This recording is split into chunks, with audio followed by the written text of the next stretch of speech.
name is Mike McIntosh, and I just want to share my opinion regarding the spring bear hunt, or the upcoming spring bear hunt, that the government plans to return to Ontario this spring in 2016. A bit of background: in 1999, the spring bear hunt was cancelled in Ontario, and that was looked on by many, including myself, as a rise above the rest of the crowd and good for Ontario. But since then, there's been a movement, mainly by one pro-hunting group in Ontario, that unfortunately, in my opinion, does not represent the honest, ethical, and careful hunter. Since the spring bear hunt was cancelled in Ontario in 1999, there's been a glut of misinformation spread through the media and other sources by particular hunting organizations. And these pro-hunting organizations have knowingly spread this misinformation and absolute untruths about the behavior and the danger of the black bear. One sole purpose: to make people afraid of them, not care about them, hate them, and want them killed.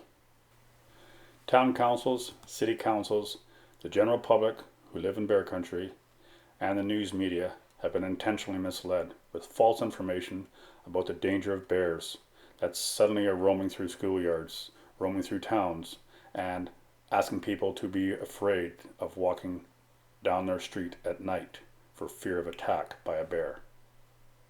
There's no basis for this information, but politicians have reacted, parroting the misinformation that's been shared to them. Town councils have reacted by asking the government through the formal resolutions to reinstate the spring bear hunt, all based on these intentional spread lies.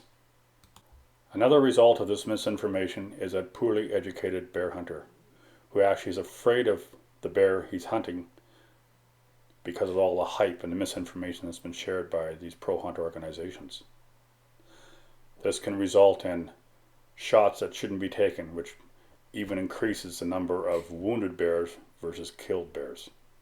Also can increase the chance of a female bear being shot, a female with very small cubs.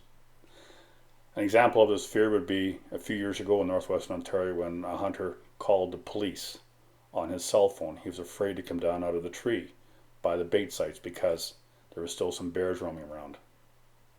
This hype has an adverse effect and increases the damage and the cruelty and the wounding rate.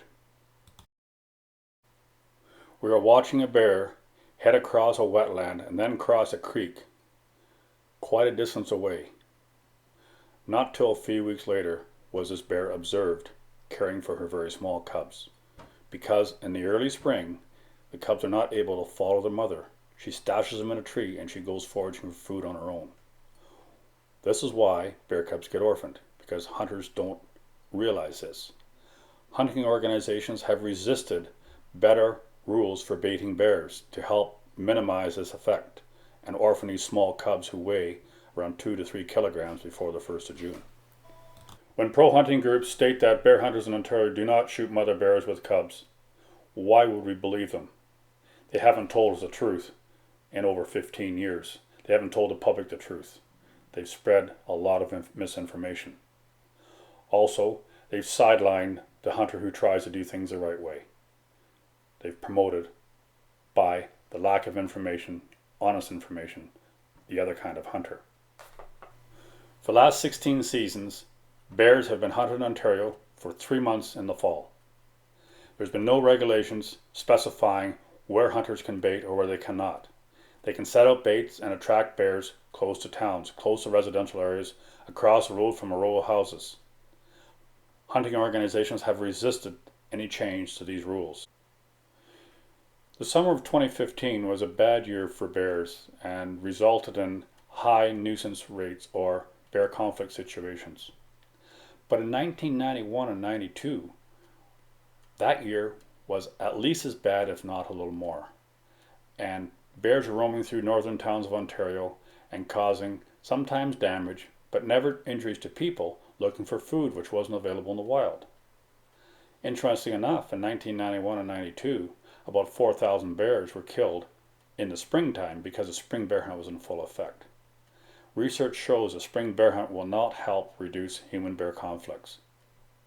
It can exacerbate them because of the baiting situation. However, we're not going to argue about that at this point. According to the Ministry of Natural Resources and Forestry, the bear population in Ontario has remained relatively stable for the last 2 to 3 decades. Bear attacks are very rare. It's so rare that it's very hard to measure their commonality or rate of incidence. But chances are, out of a million bears, one might be prone to attack somebody. Male bears rarely kill young bear cubs, contrary to what you may have read or heard. The black bear is primarily a vegetarian. There's very little meat content in its diet. Black bear cubs are born in January. Black bear cubs and their mothers, bear families, should be protected spring and fall. Bear cubs orphaned in the fall have a greatly reduced chance of survival. Just because it's legal to orphan cubs in the fall does not make it right. The return of the spring bear hunt is not the answer. It will not increase public safety because there is really no danger from the bears, and it will not solve nuisance bear issues. Let's encourage the government to bring back Bearwise to the full scale as it was formerly. Let's not bring back the spring bear hunt.